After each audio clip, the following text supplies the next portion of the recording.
Eleanor Vance opened her eyes and knew instantly that something had changed. Not in the hospital room, decorated with the lavishness she herself had approved for the VIP wing of her clinic, but in the air, in the movements of the staff, in the way the chief of medicine, Dr. Simon Hayes, was speaking to Matthew just outside the door. Her husband's voice was muffled, but Eleanor could distinguish the intonations. She fluttered her eyelids, leaving a thin slit, an old trick she used in business negotiations when she wanted to hear what was being said by pretending to be distracted. Matthew. Dr. Hayes's voice sounded weary and cautious. I have to be honest. Eleanor's condition is critical. The liver failure is progressing, despite all our therapies. Her organs are shutting down, one by one. We're doing everything we can, but what? The tension in Matthew's voice was sharp. A maximum of 3 days. Maybe less. I'm sorry. Silence. Eleanor could hear her own heart still beating. 3 days. So, the doctors had finally admitted what she had been feeling for the last week.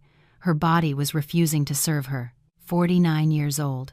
A vast empire of high-end wellness clinics, prime commercial real estate in downtown Chicago, stocks, assets, and 3 days. The door to her room opened. Eleanor didn't stir. Matthew walked in, and she caught the scent of his cologne, the same expensive one she had given him for his birthday. He sat on the edge of the bed and took her hand. His fingers were warm, well manicured.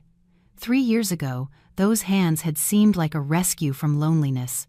A handsome man, 10 years her junior, attentive, courteous. He had been a manager at one of her clinics. When he first invited her to dinner, Eleanor had felt like a schoolgirl. She had no children. Her first marriage had dissolved 20 years ago, after which she had thrown herself entirely into her business. Building, expanding, acquiring.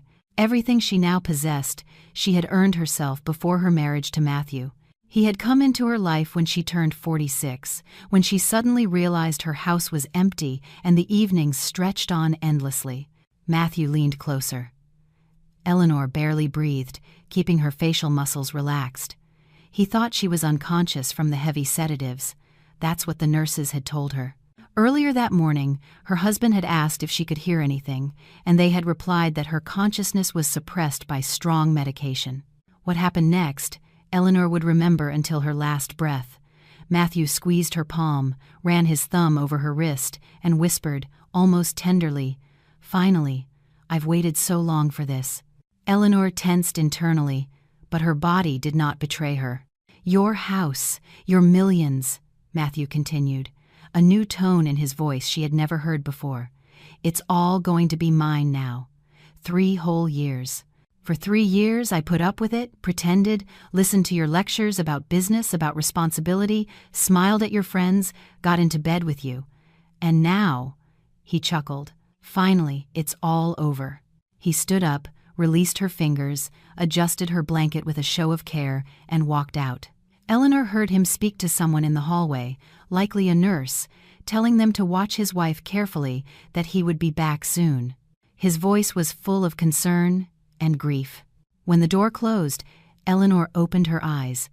The ceiling swam before her, not from weakness, but from rage and horror, because everything that had been happening for the last few months suddenly clicked into a clear picture, the gradual decline of her health. First, mild nausea, then weakness, dizziness. Doctors had attributed it to stress and overwork. She had thought so too. But 3 weeks ago, when another attack hit her right in the office, she was rushed to the clinic. The test showed strange abnormalities. Then Eleanor, not trusting even her own doctors, sent a blood sample to an independent lab in another state.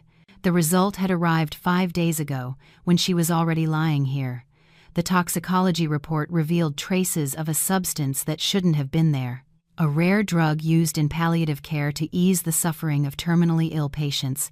In small doses, it causes drowsiness. In large doses, liver failure and the subsequent shutdown of all organs. Eleanor hadn't believed it then. She thought it was a lab error but requested a retest. The second analysis confirmed it. And now, after Matthew's words, there was no doubt left. She had been systematically poisoned. For months, Eleanor tried to sit up, but her body wouldn't obey. Her hands trembled. She lay there, staring at the ceiling, trying to figure out what to do. 3 days. If the doctors were right, she had 3 days to fix everything. She knew Matthew. She knew he was handsome, charming, and empty inside, but she thought a comfortable life was enough for him. Fool.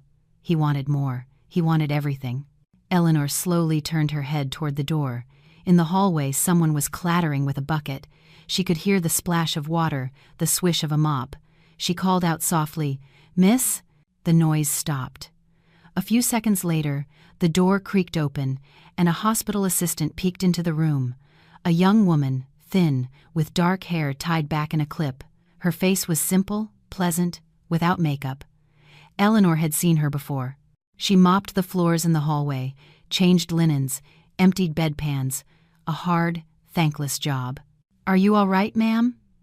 The assistant stepped closer, concerned. "I'll get a nurse." "No, don't." Eleanor forced herself to speak clearly. "What's your name?" "Isabella." "Isabella Garcia." "Isabella, close the door. I need your help." The girl was bewildered but closed the door. She came closer, peering into Eleanor's face. Are you okay? Should I get the doctor?" "I am perfectly conscious," Eleanor said, looking her straight in the eye. "And I need you to do one thing for me. Don't tell anyone I'm lucid. Not my husband, not the doctors.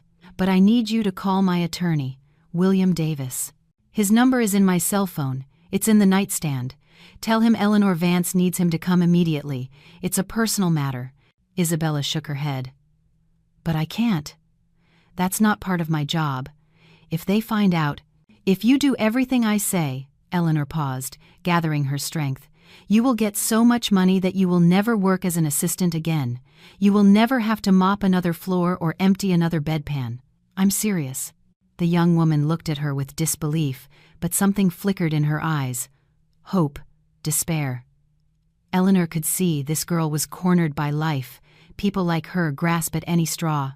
Are you serious?" "Absolutely. But there isn't much time. Call Davis. Now." Isabella darted to the nightstand, retrieved the phone. Her fingers trembled as she scrolled through the contacts. She found the right name, pressed call. Eleanor heard the long rings. Finally, someone answered. "Mr. Davis? I'm sorry. I'm calling from the clinic, from Miss Eleanor Vance. She's asking you to come right away. Yes, she's conscious. She says it's a personal matter. Very urgent." The attorney's voice asked something. Isabella repeated herself. Then she handed the phone to Eleanor. She took it, barely able to hold it. "William, it's me," she said. "I need to draft a new will. Today. Now. Come here and bring a notary. And not a word to anyone." Davis was silent for a second on the other end, then answered curtly, "I'm on my way. I'll be there in an hour." Eleanor gave the phone back to Isabella. "Thank you. Now, all you have to do is wait here and be quiet. When he arrives, you will stay as a witness. Understand?" "But why me? Why do you trust me?" Eleanor gave a weak smile. "Because you're a stranger. You're not from my circle. My husband can't buy you or intimidate you. You're of no interest to him, and I need you exactly as you are." Isabella sank onto a chair by the wall, horrified by what was happening. Eleanor closed her eyes, gathering her strength. An hour. She had to hold on for an hour. Time dragged on. Outside the window, it was getting dark.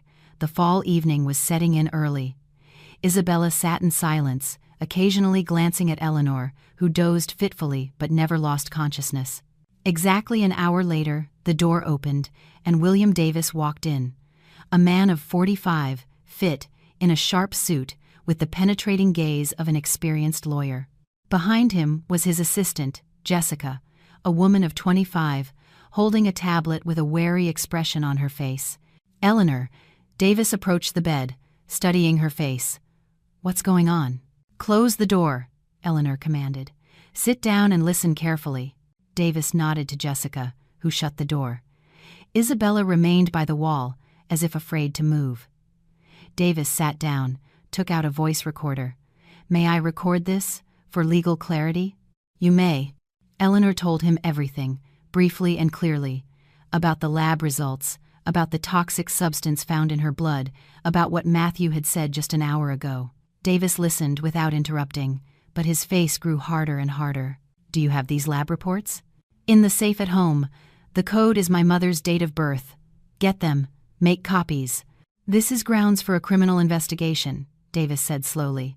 But first, we need to secure your final wishes. Otherwise, all your assets will legally pass to your husband. That's exactly why I called you. I want to leave everything to this young woman. Eleanor nodded towards Isabella, to Isabella Garcia. And she will pay you for your services in full. We'll include that in the will as well. Davis turned to look at the assistant. She had gone pale but nodded her head in agreement. But why her? Because she is here. Because I trust her. And because I don't have time for doubts. All of my assets are premarital. I have no children. It's mine, and I have the right to dispose of it as I see fit. Draft the will so that Matthew cannot contest it. Davis nodded. We'll need a notary, and a doctor who can confirm your legal capacity at the time of signing. Without that, the will is vulnerable. Arrange it. Today. Now. Understood. Jessica, call a notary on duty and find a neurologist or psychiatrist, an independent one from another clinic. Have them come immediately. Jessica stepped out, pulling out her phone. Davis turned to Isabella. Miss, do you understand what is about to happen? Isabella nodded uncertainly. Not entirely. You will inherit all of Eleanor Vance's assets. The house, the clinics, the real estate, the bank accounts. You will become a very wealthy woman, but you will also become a target for her husband. He will try to contest the will. He might try to intimidate you, or bribe you, or worse. Are you prepared for that? Isabella was silent. Then she said slowly, Do I have to be? Yes, because legally we will do everything by the book, but psychologically it will be a war.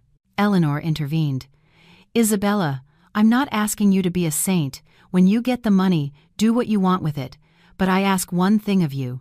See the case about his poisoning through to the end. Make sure he goes to prison, so he can't kill anyone else. And generously reward everyone who helps you in this.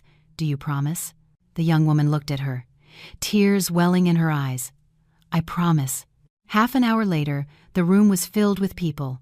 A notary, an elderly man with a briefcase and a seal, a psychiatrist from a neighboring hospital, a woman in her 50s, Davis, Jessica, Isabella, and Eleanor herself. The psychiatrist conducted an examination, asking questions. What is today's date? Where are you? Who is the president? Eleanor answered clearly. The doctor wrote on a form. Patient is oriented to time, place, and person. Consciousness is clear. Legally competent. Signature. Seal. The notary opened his laptop and began typing the text of the will. He read it aloud. I, Eleanor Vance, being of sound mind and firm memory, do hereby bequeath all of my property, which at the time of my death shall belong to me, to Isabella Garcia. He looked up. Miss Vance, do you understand that you are disinheriting your spouse? I understand. Are you acting of your own free will, without coercion? Yes. Do you confirm this? I confirm. The notary nodded and printed the form on a portable mini printer. Davis aimed his phone's camera, recording the entire procedure. Eleanor signed with a trembling hand. The notary affixed his seal and certified it. The witnesses were Jessica and a nurse from a different ward to preclude any claims of collusion. When it was all over, the notary placed the document in his folder. I will file this for safekeeping with the notary office. I'll have certified copies made tomorrow morning. Everything will be in accordance with the law. Eleanor nodded. Her strength was failing. Davis leaned over her. Eleanor, I'll handle the toxicology reports. I'll gather all the analyses. I'll contact the district attorney's office. Matthew will be held accountable. Thank you, she whispered. Everyone left. Only Isabella remained. She stood by the bed, not knowing what to say. Go home, Eleanor said tiredly. I'll see you tomorrow. Maybe. Isabella nodded and left. Eleanor was alone. She stared into the darkness outside the window and thought, 3 days, maybe less, but she had done it. She had deprived Matthew of the very thing he was killing her for, And that was the only thing that mattered now. She passed away during the night, peacefully, without suffering. The nurses found her in the morning. When Matthew was informed, he sobbed in the hallway, loudly, demonstratively. The clinic staff consoled him. He thanked them, clutching a handkerchief, while sparks of triumph danced in his eyes. His morning began with a phone call. Matthew Asher was sitting in Eleanor's office, his office now, as he saw it shuffling through papers. Real estate deeds, bank statements, lease agreements, all this wealth now belonged to him. 3 years of waiting. 3 years of playing the loving husband. And this was the result. He leaned back in the leather chair, stretching. Outside, it was a clear fall day. The leaves on the trees burned yellow and orange. Beautiful. Matthew smiled. Life was looking up. His phone vibrated. "Jennifer," he answered. "Yes, my love. How are things?" His mistress's voice was cautious. "Perfect. She died last night. Quietly. No witnesses. The doctors said liver failure. No questions asked." "Are you sure?" "Absolutely. I calculated everything. The dosage was minimal, spread out over months. The drug breaks down quickly, leaving almost no trace. Even if someone wanted to check, they won't find anything." Jennifer paused. "And the will?" "What will?" "She never made one. I checked. All the property was premarital. No kids.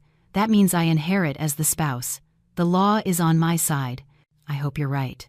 Jenny, don't worry. In 6 months, I'll have everything settled, sell the clinics, the real estate, and we'll leave. Wherever you want.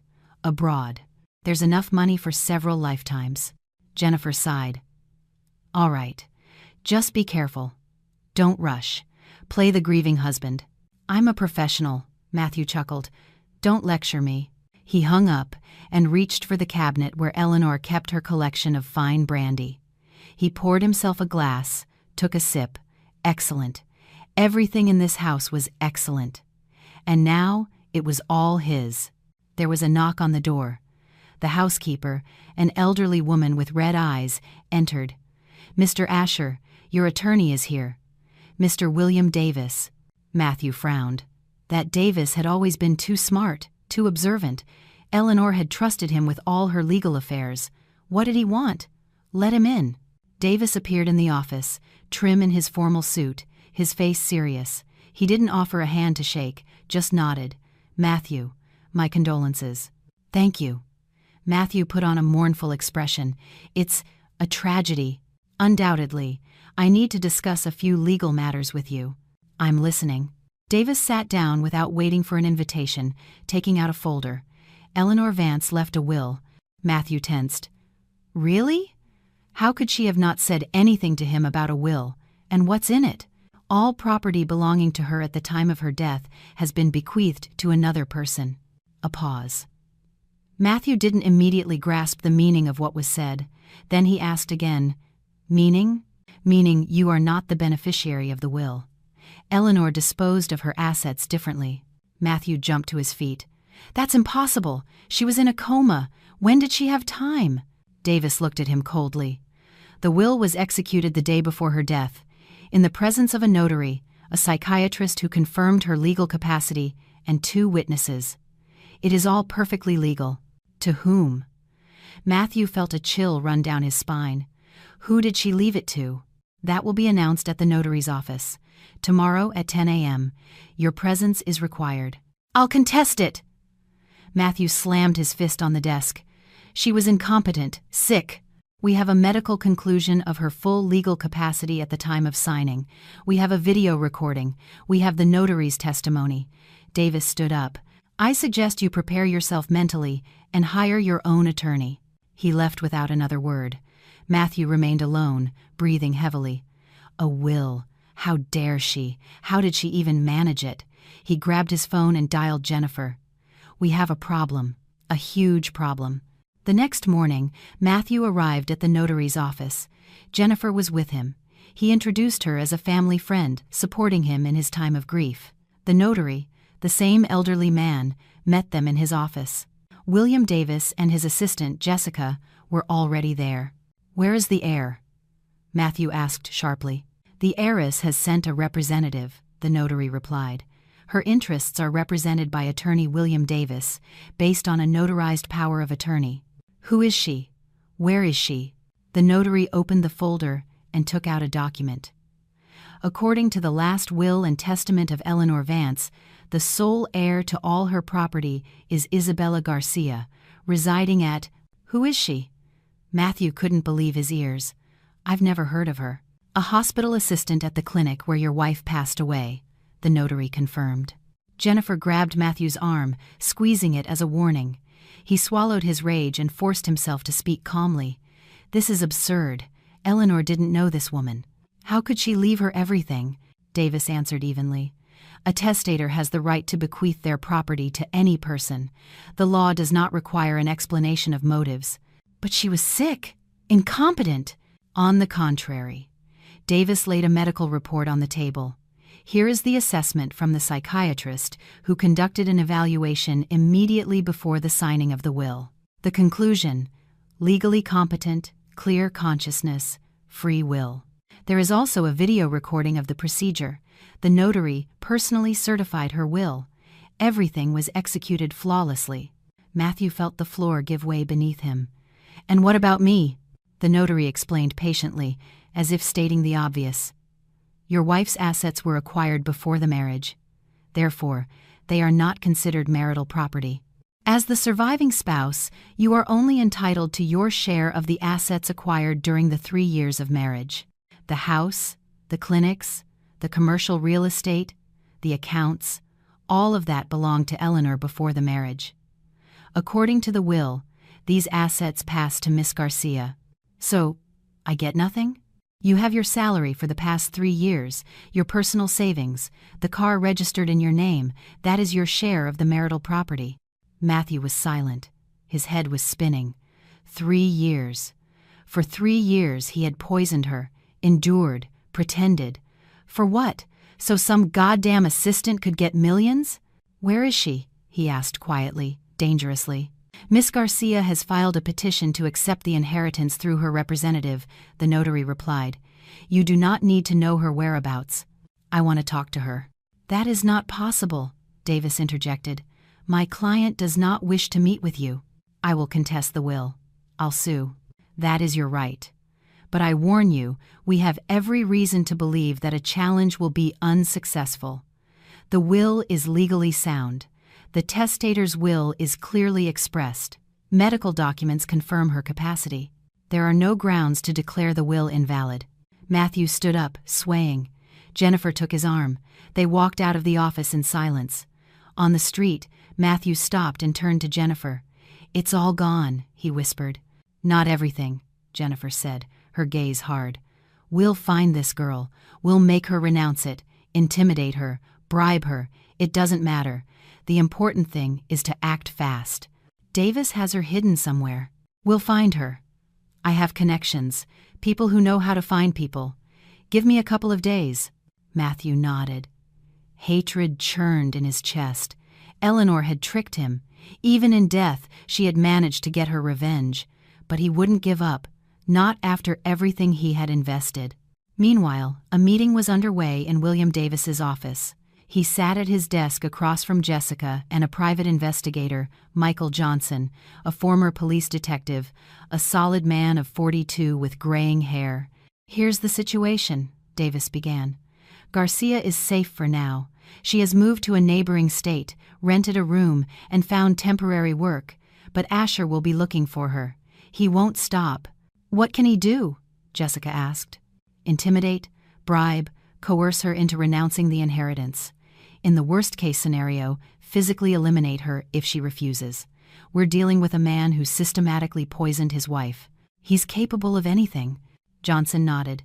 I'll pull all the surveillance footage from the clinic, track everyone who had contact with Vance in her final months. I'll check pharmacies, see what Asher was buying, what kind of drugs. Good. One more thing. We need a criminal case. Without it, Asher will remain free and continue to hunt Isabella. I've already prepared a statement for the district attorney's office. I'm attaching the toxicology reports that Eleanor commissioned.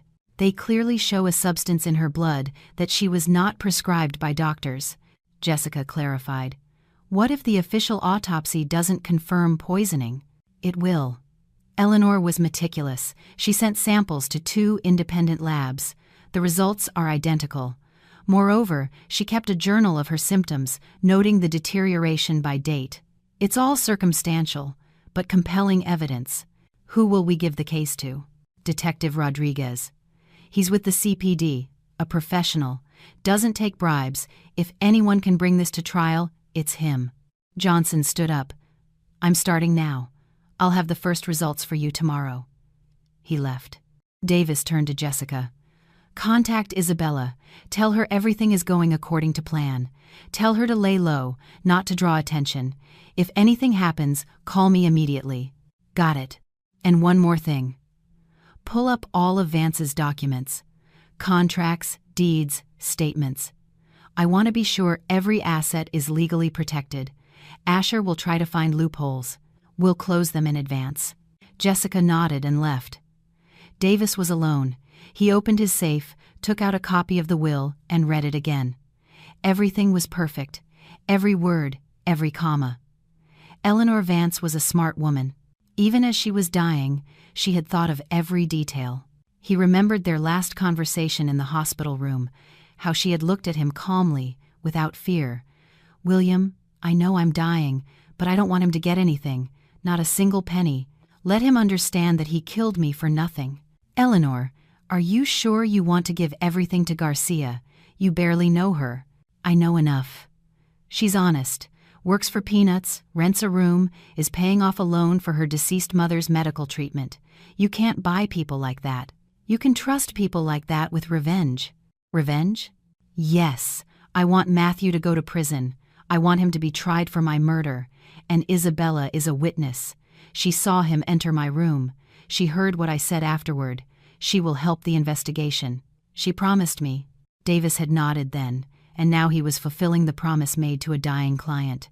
He locked the will back in the safe and picked up the phone. He dialed Detective Rodriguez's number. Detective, it's Davis. I have something for you. A possible homicide by systematic poisoning. I'm sending the documents over. It's a complex case, but a promising one.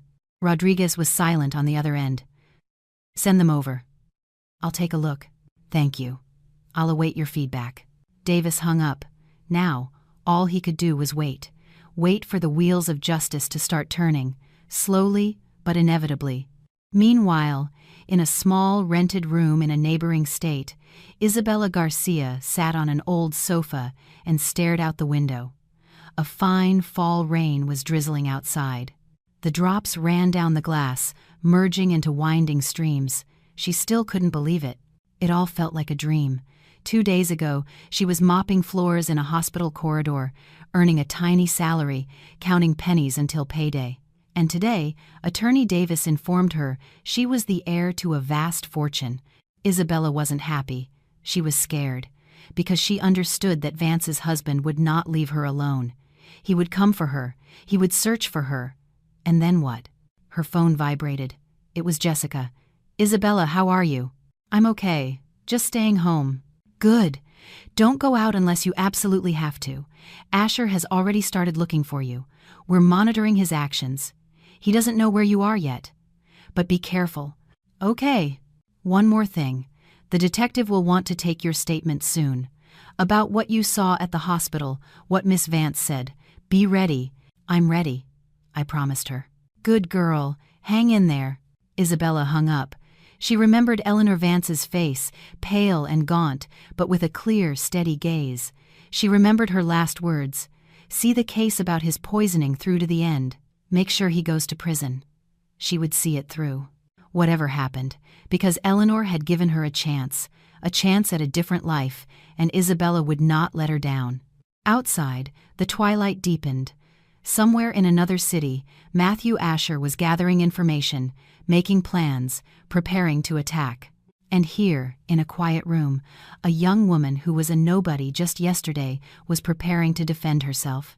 The game had begun, and the stakes were too high to lose. Detective Rodriguez sat in his office at the CPD headquarters and studied the materials sent by Attorney Davis. The folder was thick. Medical reports, toxicology analyses from 2 independent labs, excerpts from the medical history, and the deceased Eleanor Vance's personal journal, where she had recorded her symptoms by date. Rodriguez was an experienced investigator with a reputation for being thorough and incorruptible. He didn't like high-profile cases, but when he took one, he saw it through to the end. He was now reading the toxicology report for the 3rd time. It all added up. Traces of a drug used in palliative care were found in Vance's blood. In high doses, it was lethal. The substance was rare, strictly prescription only. Vance did not have cancer. Where did it come from? Rodriguez picked up the phone and called Davis. "William, I got the materials. A question, did Vance have any medical reason to be taking this drug?" "None whatsoever." Her attending physician confirmed he never prescribed anything like it. In fact, Eleanor herself suspected something was wrong and secretly submitted her blood for analysis at an outside lab. The results are shocking, but they're credible. Understood. Who had access to her food and medicine? Primarily her husband, Matthew Asher. They lived together. He made her tea, brought her pills. The housekeeper came 3 times a week, but she's been with the family for 20 years, thoroughly vetted. Other contacts were sporadic. The husband's motive is the inheritance. Vance owned a network of clinics, commercial real estate, large accounts, all acquired before the marriage. No children. If she had died without a will, everything would have gone to Asher as the sole legal heir. But she left a will. Yes, the day before she died, in favor of a third party, the assistant, Isabella Garcia. Asher was left with nothing. Interesting. So he had motive, means, and opportunity. The classic triad. Exactly. What's more, there's a witness. Garcia heard Vance tell me about her suspicions. She's ready to testify. Where is she now? In a safe place.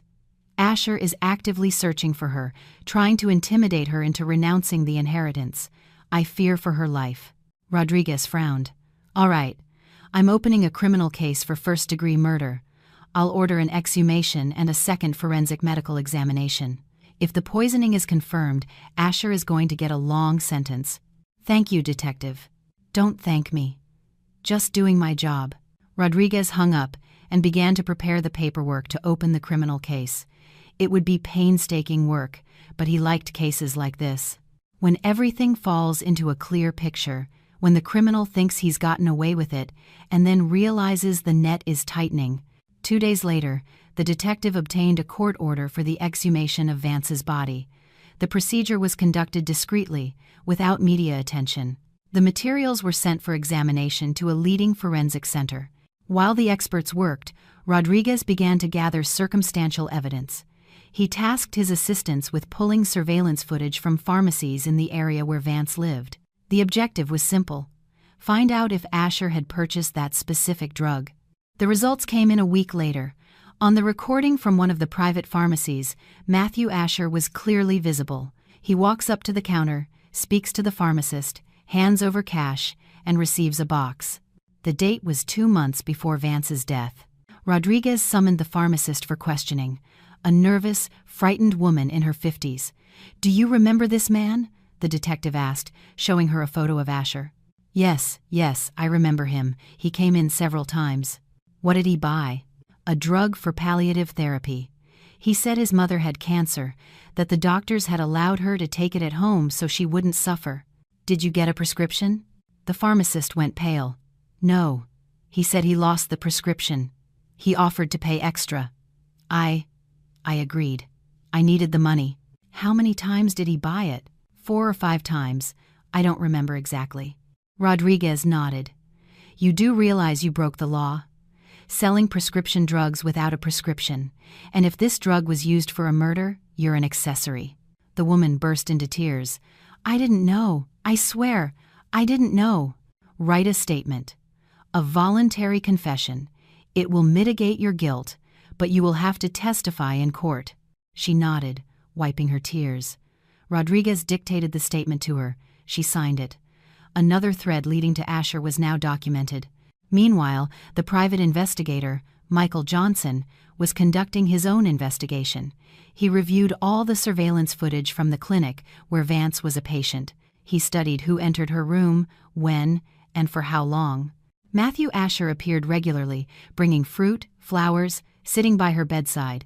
On camera, he looked like a model husband, but then Johnson noticed a detail. Asher enters with a thermos, stays for 10 minutes, leaves without the thermos. An hour later, a nurse goes in to collect the dishes. The thermos is empty. Johnson pulled the medical records. On that day, Vance's condition had sharply deteriorated. Nausea, weakness, confusion. The doctors attributed it to the progression of her illness. The detective found the nurse and conducted an informal interview. "Do you remember that day?" Asher brought his wife tea in a thermos. "Yes, I remember." Miss Vance drank a little, then said the tea was bitter. "I thought the brew was just strong." "And what did Asher say?" "Nothing. He just smiled and said she was always picky." Johnson recorded the testimony. Another brick in the wall of the prosecution. At the same time, he tracked Asher's activities after the will was read. Matthew had hired people, 2 burly guys from a private security firm. They were scouring the city, questioning Isabella's former colleagues, neighbors, acquaintances, looking for where she had gone. Johnson reported to Davis. "Asher is getting active. His men have already found out that Garcia was renting a room on the outskirts. They questioned the landlady. She said the girl moved out a week ago, left no forwarding address. They'll find her sooner or later."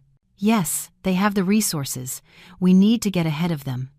I propose we set up a meeting between Garcia and Asher's men, but under our control. We'll record the attempt at pressure, intimidation. That will be grounds for opening another criminal case, coercion, threats." Davis thought it over. It was risky, but it was a workable option.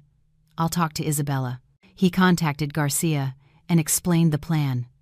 The young woman was hesitant at first, scared, but Davis convinced her. "Isabella, they're going to find you anyway. It's better if it happens on our terms. We will be nearby. The police will be nearby. You will not be harmed, and Asher will be cornered even further." "Okay," she said quietly. "I'll do it."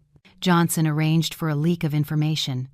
Through an acquaintance at the security agency, he fed Asher's men a tip. Garcia is working at a small private lab in the neighboring city of Springfield.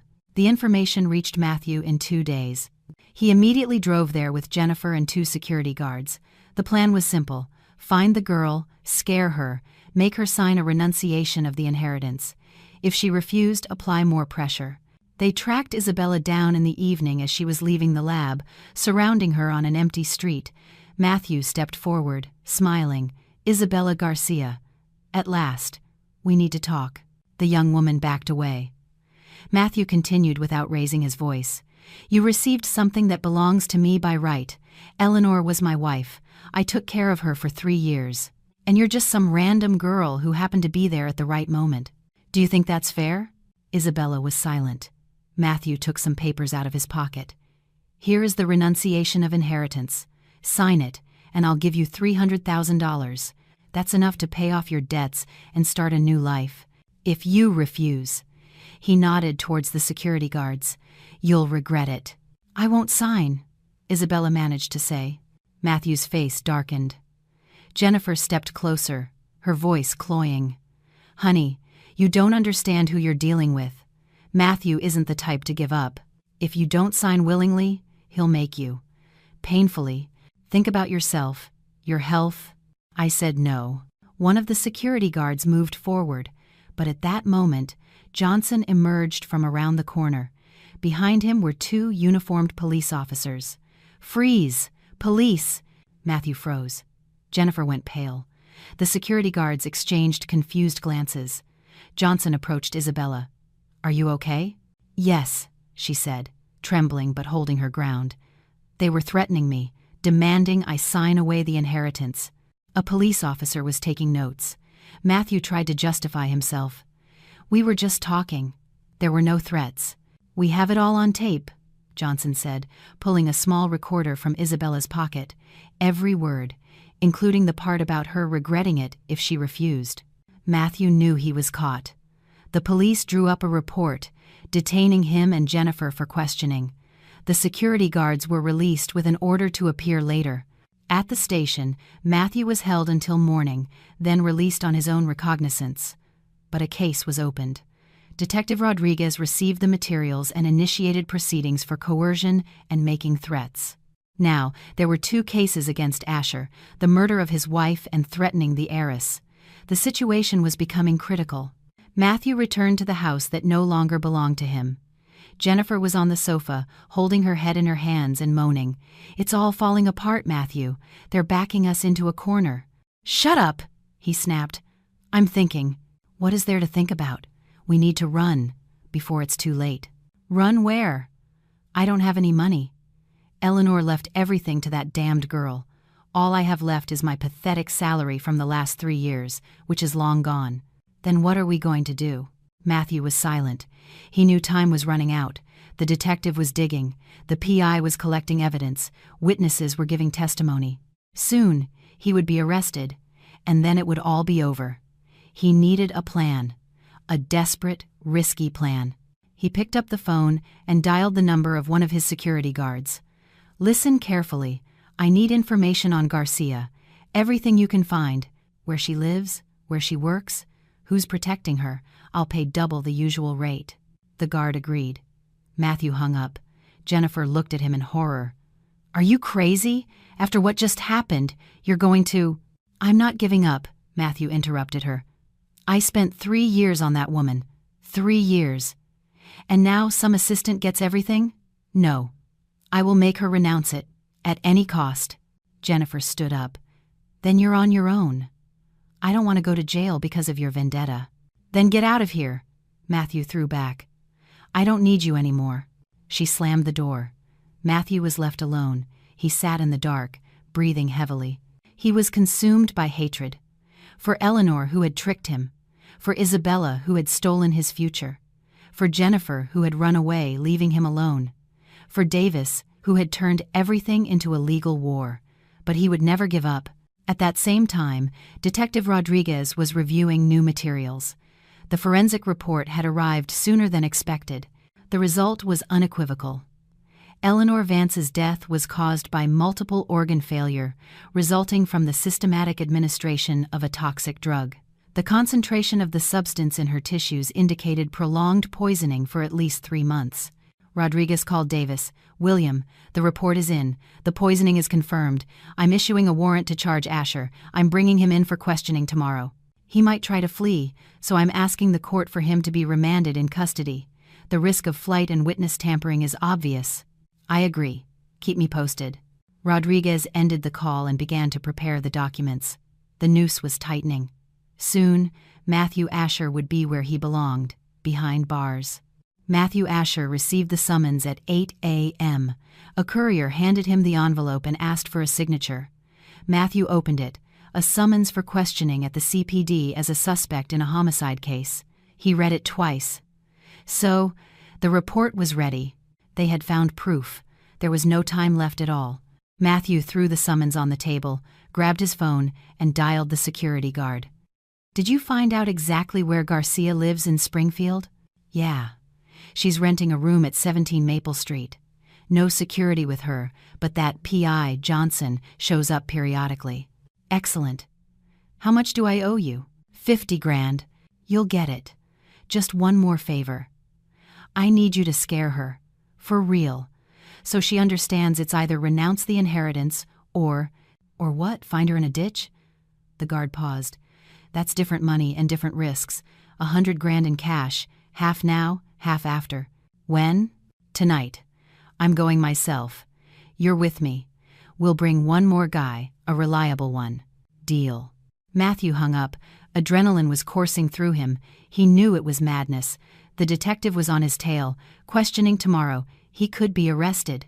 But if he did nothing, he would lose completely. And if Garcia renounced the inheritance, the case would fall apart. Without the inheritance, there's no motive. Without a motive, the charges are weaker. He packed a bag, cash, documents, a burner phone. He left a note for the housekeeper, saying he was going to a friend's for a couple of days, that his nerves were shot. He got in his car and drove to meet the guard. Meanwhile, in Springfield, Isabella Garcia was finishing her workday. The lab closed at 6 p.m. She changed and went outside. November had set in. Cold wind, dampness, it got dark early. Isabella walked along the deserted street toward the bus stop. Her phone vibrated. It was Jessica. "Isabella, where are you?" "I'm heading home. Work's over. Johnson can't meet you today. He's on another case. Be careful. If anything happens, call immediately." "Okay." Isabella put her phone away. She looked around. The street was empty. The streetlights cast a dim glow. She felt uneasy. She quickened her pace. She heard the sound of an engine behind her. A car. Isabella turned around. A black SUV was driving slowly, keeping pace with her. The window rolled down. A stranger was behind the wheel. In the back seat was Matthew Asher. "Isabella Garcia, get in. We need to talk." "No." She backed away. The SUV stopped. The doors flew open. Two men, burly and dressed in dark clothes, jumped out. One grabbed Isabella's arm, the other covered her mouth. She tried to struggle, but she was no match for them. They pushed her into the car, sandwiching her between the guards. The SUV sped off. Matthew turned to her. "You shouldn't have been so stubborn, Isabella. We could have settled this peacefully. Now, we'll have to do it differently." She was silent, gasping for air in terror. The car left the city, turned onto a dirt road, and stopped at an abandoned hangar. Matthew got out, nodding to the guards. "Bring her out." They dragged Isabella from the car and led her to the hangar. Inside, it was cold and dark. It smelled of damp and rust. Matthew turned on his phone's flashlight, illuminating her face. "Listen carefully. You have two options. First, you sign the renunciation of the inheritance right here, right now. I'll take you back, give you $300,000, and we part as friends.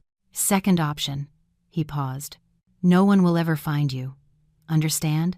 Isabella was trembling. "They're looking for me. If I disappear, you'll be the first suspect." "Let them suspect. No body, no crime." "And the body?" Matthew smirked. "There's a deep swamp nearby. Even a tank could sink there." She was silent. Matthew took the papers from his pocket. "Here's the renunciation. Will you sign?" "No." Matthew nodded to one of the guards. The man struck Isabella across the face. She fell, her knee hitting the concrete floor. Matthew crouched beside her. "Do you think I'm joking? I killed Eleanor. Slowly, methodically.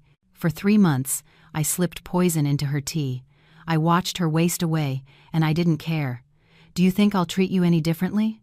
Isabella lifted her head and looked him in the eye. Blood trickled from her split lip.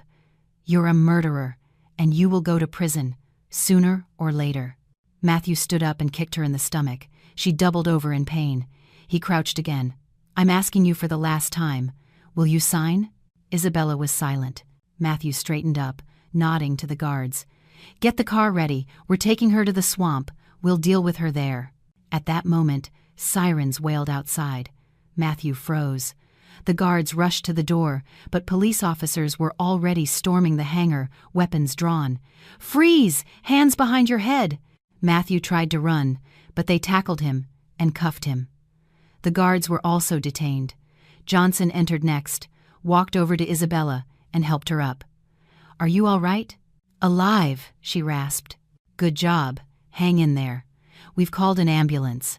They led Matthew out of the hangar and put him in a police car. He stared at Isabella with pure hatred.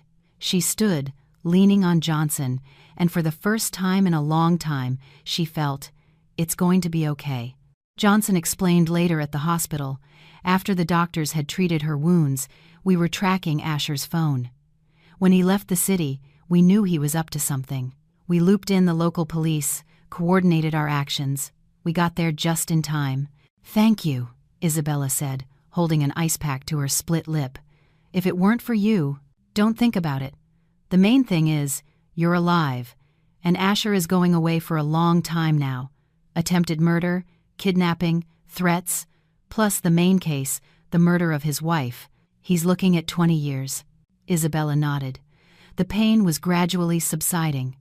She closed her eyes, picturing Eleanor Vance's face. The promise she had made to her, she had kept it. The next day, Detective Rodriguez questioned Matthew Asher. He sat in a holding cell, unshaven, his eyes hollow. Matthew Asher, you are being charged with the premeditated murder of your wife, Eleanor Vance, by means of systematic poisoning. Also with the kidnapping and attempted murder of Isabella Garcia. Do you plead guilty? No. Matthew stared sullenly at the table. We have the forensic report confirming the poisoning. We have witnesses who saw you buy the drug at the pharmacy without a prescription. We have surveillance footage from the clinic where you brought your wife tea in a thermos, after which her condition worsened. We have a recording of your conversation with Miss Garcia, where you explicitly say, "I killed Eleanor. For 3 months, I slipped poison into her tea. Do you want me to play the recording?" Matthew was silent. Rodriguez pressed play on the recorder. Matthew's voice was clear. "I killed Eleanor. Slowly, methodically. For 3 months, I slipped poison into her tea. I watched her waste away, and I didn't care." Rodriguez turned it off. "That's your voice." Matthew didn't answer. Rodriguez continued. "We also have the testimony of Miss Garcia, whom you kidnapped, beat, and threatened to kill if she didn't renounce the inheritance. Her injuries have been documented. Your security guards have already given statements, confirming they acted on your orders. Matthew, you've cornered yourself. The only thing that can help you now is a full confession." Matthew lifted his head. "I want a lawyer." "That is your right. This interview is over." Rodriguez left the cell and called Davis. "William, Asher is in custody. The court has ordered him held without bail. Flight risk and witness tampering are off the table. We can move to the next stage." "Excellent. I'm preparing the documents for the civil case. Asher is still contesting the will, but his position is even weaker now. The court will see a man accused of murdering his wife, trying to get her assets. It's cynical." "Agreed. What are his chances of winning the civil case?" "0. The will is flawlessly executed. The medical evaluation of her capacity, the video recording, the notary's testimony, it's all there. The court will dismiss his claim, no question. Then all that's left is the criminal case. I'm continuing to gather evidence. I'll soon hand it over to the DA's office to approve the indictment. Keep me posted." Rodriguez ended the call. The work was proceeding as planned. A few more weeks, and the case would go to trial. Meanwhile, in the neighboring city, Isabella Garcia was sitting in an apartment that Davis had rented for her, a safe house, round-the-clock security. She looked out the window at the November sky and thought about how her life had changed. A month ago, she was a nobody. Mopping floors, earning a pittance, living in a rented room. Now, she was the heiress to a vast fortune, a key witness in a criminal case, a woman someone had tried to kill. She didn't feel happy about the money. Not yet. Because she understood its price, the life of Eleanor Vance. And that price came with an obligation. The phone rang. It was Davis. "Isabella, how are you?" "Okay. The bruises are healing." "Good. I have news. Asher is in custody. The investigation is gathering the final pieces of evidence. The case will go to trial soon. The civil proceedings regarding the will are running in parallel. We should have a decision in a month." "And what should I do?" "Wait. Testify when asked, and prepare for the fact that after the trial, you will become the full legal owner of all of Vance's property." Isabella paused. "William, what if I don't want it?" "Don't want what?" "All of this. The money, the houses, the clinics. It's scary. I don't know how to live with all this." Davis sighed. "Isabella, Eleanor chose you for a reason. She saw something in you that she didn't see in others. Honesty, maybe, or just kindness. She wanted you to have a chance. Don't turn your back on it. Take the money, build a life. But remember, you promised her you would see this through to the end, and you will keep that promise." "I remember." "That's good. Hang in there. It will all be over soon." Isabella hung up and looked at a photograph of Eleanor Vance that Davis had given her, a middle-aged woman with an intelligent face and a steady gaze. She had lived a difficult life, built a business, lost love, and then was betrayed and murdered. Isabella said quietly into the empty room, "I will see it through to the end, I promise." In the county jail, Matthew Asher lay on his bunk and stared at the ceiling. His life was in ruins. Everything he had built over 3 years had crumbled in a month. Eleanor had beaten him, even from the grave.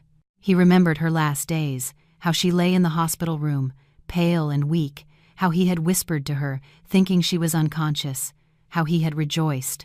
And she had heard everything, understood everything, and delivered a counterblow from which he would never recover. Matthew closed his eyes. The cell was cold and stuffy at the same time. Water dripped somewhere. His cellmate was snoring. Life went on, but for him, it had stopped. He thought of Jennifer. She had left when she sensed danger. A smart woman. She had always been smarter than him. She had used him, just as he had used Eleanor. Matthew turned to face the wall. Another interrogation tomorrow, then the trial, then the sentence. 20 years, maybe more. He wouldn't live to see freedom. At his age, 20 years was a death sentence. He smirked bitterly. Eleanor knew what she was doing. She had left him his life, but she had taken away everything he had lived for. It was worse than death. He heard footsteps outside. The guards were bringing in someone new. The door to the next cell clanged shut.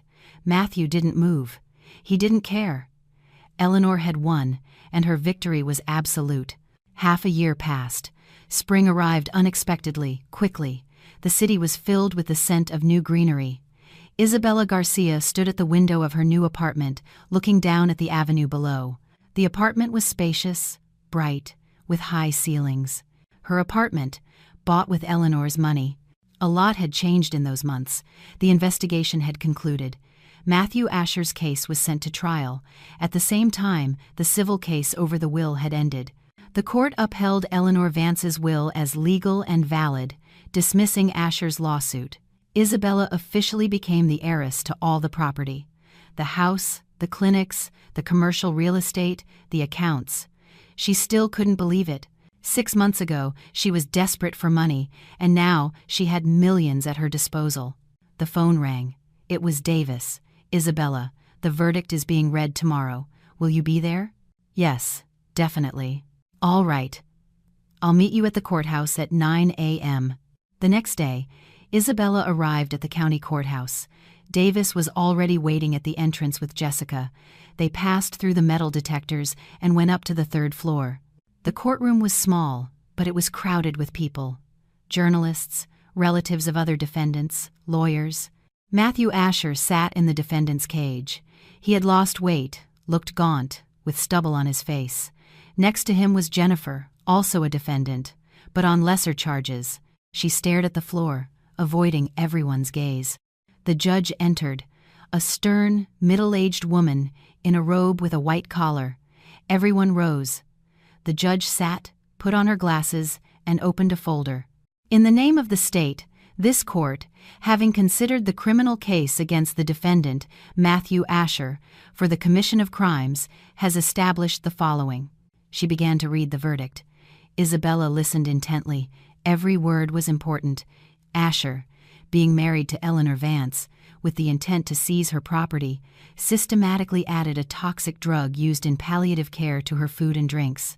The defendant's actions led to the development of multiple organ failure in the victim and her subsequent death. The judge turned the page. Asher's guilt is confirmed by the following evidence. The conclusion of the forensic medical examination, which established the presence of a toxic substance in the deceased's body in a concentration inconsistent with accidental ingestion. The testimony of the pharmacist who sold the defendant the drug without a prescription. Surveillance footage from the pharmacy and the clinic. The testimony of witness Isabella Garcia. An audio recording of the defendant's confession made during the kidnapping of Garcia. Matthew sat motionless, clenching his jaw. The judge continued. Furthermore, Asher committed the kidnapping of Garcia with the intent to coerce her into renouncing her inheritance, used violence against her, and threatened her with murder. This guilt is confirmed by the victim's testimony, witnesses, the police officers who found Garcia in the abandoned hangar, the medical examination of her injuries, and the audio recording of the threats. She paused, looking at Matthew. The court finds Asher's guilt to be fully proven. No mitigating circumstances have been found. On the contrary, there are aggravating factors. The crime was committed for personal gain, with particular cruelty towards a close person. The defendant has shown no remorse and has not admitted guilt. Isabella clenched her hands in her lap. Davis placed a hand on her shoulder, reassuringly. The judge read the final part. Based on the laws of this state, the court sentences Matthew Asher to be found guilty of the crimes of first-degree murder, kidnapping, and coercion. By the totality of the crimes, he is sentenced to a term of imprisonment of 22 years, to be served in a maximum security correctional facility. Matthew flinched, grabbing the bars of the cage. Jennifer sobbed. The judge moved on to her case. Jennifer is found guilty of being an accessory to the crimes of kidnapping and coercion. She is sentenced to a term of imprisonment of 7 years, to be served in a general population correctional facility. The judge closed the folder. The verdict may be appealed. This court is adjourned. Everyone rose. The guards led Matthew and Jennifer out. Matthew turned back and met Isabella's eyes. His gaze was filled with hatred, but also something else, the realization of his complete ruin. Isabella looked at him calmly. She felt no triumph, just the fulfillment of the promise made to Eleanor Vance. She had seen it through to the end. They left the courtroom. Davis put an arm around Isabella's shoulders. "It's over. You're free." "Thank you," she smiled faintly. "To you, Jessica, Johnson, Detective Rodriguez, I couldn't have done it without you. We were just doing our jobs. You were brave. That's what matters." They descended the steps of the courthouse. The sun was shining outside. Isabella took a deep breath. For the first time in 6 months, she felt a sense of relief. Isabella became the rightful owner of Eleanor Vance's house, 3 private clinics, 2 shopping centers, office buildings, and bank accounts. The sum was enormous, tens of millions of dollars. Isabella hired managers for the clinics and real estate agents to sell some of the property. She didn't want to keep it all. It was too much. She sold the shopping centers and one of the office buildings, keeping the house and 1 clinic that was performing well and generating a stable income. The money from the sales was invested in secure assets. A portion was donated to charity, to a foundation helping cancer patients. Another portion was used to pay off all her debts, her own, her mother's, those of distant relatives. She paid Davis and his team a generous fee, more than they had asked for. Johnson, too. She gave Detective Rodriguez an expensive watch. He couldn't accept money, but he took the gift. "Thank you," Rodriguez said, shaking her hand. "Not everyone could withstand that kind of pressure. You did well. I just kept a promise. That's worth a lot." Isabella smiled. Rodriguez left, and she remained alone in Davis's office. He poured her a cup of tea and sat across from her. "What's next, Isabella?" "I don't know. I want to live a quiet life. Without fear, without being chased. I want to go to school, get a degree in psychology. I have the chance now." "That's a good plan. Eleanor would have wanted you to be happy." "I'll try." Davis nodded. "If you need anything, just call. I'll always be here to help." "Thank you." She finished her tea, said her goodbyes, and went out into the street. The day was warm and sunny. The city was living its usual life. People hurried about their business. Children played in yards. Shopkeepers served customers. Isabella got into a taxi and gave the address. Eleanor Vance's house, now her house, stood in a quiet neighborhood, surrounded by a garden. She went inside and walked through the rooms. Everything was clean and tidy. The housekeeper had retired but came once a week to air the place out and clean. Isabella went up to the 2nd floor and entered Eleanor's bedroom. The room was spacious and bright. On the nightstand was a photograph of a young Eleanor, beautiful and self-assured. Isabella took the house keys from her purse and placed them on the nightstand next to the photo. She said quietly, "Eleanor, I did everything you asked." Matthew was convicted. He got 22 years. He won't poison anyone else, won't deceive anyone else. Thank you for trusting me. I will try to be worthy of what you left me. She stood there in silence for a moment, then left the room, went downstairs, and sat in an armchair by the fireplace in the living room, closing her eyes. It was all over. Matthew was behind bars, Jennifer too. The inheritance was settled, the debts were paid. Life was beginning anew. Isabella remembered that day in the hospital room when Eleanor had called for her, remembered her words. if you do everything I say, you will never work as an assistant again." Back then, it had seemed like the delirium of a sick woman. Now, it was her reality. She opened her eyes and looked at the fireplace. Life had given her a chance. Eleanor had given her a chance, and she would not waste it. She kept the house but rarely lived there, preferring her apartment downtown. The clinic provided an income. The managers worked honestly. Isabella monitored the finances but didn't interfere in the day-to-day operations, knowing she didn't have the expertise yet. Isabella often thought of Matthew. Had she forgiven him? No. But she didn't feel hatred either, just indifference. Matthew was in the past, along with the life where she mopped floors and lived hand to mouth. That fall, Isabella enrolled in the university, in the psychology department. That was when she returned to Eleanor's house. She walked through the rooms, stopping at the bedroom. She went in, sat on the edge of the bed, and looked at the photograph. "Eleanor," she said, "a year has passed. I've managed. I've learned to live with this inheritance. I haven't wasted it, haven't gone crazy from the money. Matthew is in prison, serving his sentence. Jennifer too. Everything is as you wanted. Thank you for your trust, for the chance." She stood up, left the room, and closed the door quietly, carefully. Life went on, without revenge, without hatred, just life. And that was the best thing Isabella could do. Live with dignity, honestly, remembering the woman who had given her everything. Eleanor Vance had won not with force or anger, but with intelligence, calculation, and a belief that justice exists. Matthew had paid for every dose of poison, for every lie, for every second he watched his wife die. And Isabella got a chance. And she used that chance wisely.